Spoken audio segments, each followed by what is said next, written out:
OPM pecah kongsi, nasib pilot Susi Air terungkap, Menko Polhukam buru penculik Kapten Philip.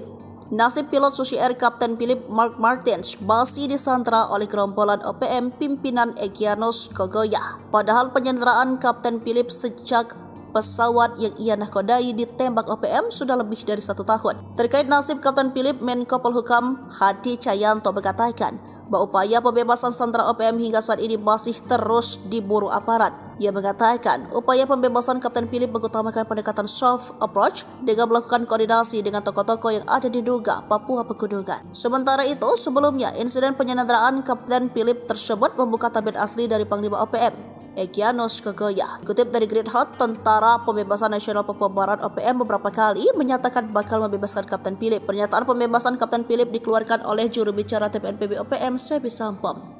Pilot asal Selandia Baru yang ditahan pasukan kami di bawah pimpinan Egyanus harus dibebaskan demi kemanusiaan berdasarkan hukum perang humaniter internasional. Tidak ada alasan untuk pilot harus ditahan sampai dunia kiamat, kata juru bicara TPNPB OPM Sebi Sampom. Hal itu diutarakan menjawab tantangan dari Egyanus yang meminta nyawa Kapten Philip ditukar dengan kemerdekaan bangsa Papua. Namun menurut Sebi, pernyataan yang disampaikan oleh Egyanus merupakan emosional sesaat tanpa meminta pendapat dari pimpinan TPNPB OPM. Pilot akan dijadikan Jambi dan Papua merdeka harga mati.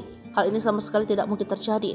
Mengapa? Karena tidak ada sejarah di dunia ini bahwa ada negara yang pernah merdeka karena ditukar dengan tawanan. Jadi hal ini perlu dipahami oleh semua pihak TPNPB termasuk yang diduga, jelas Sebi.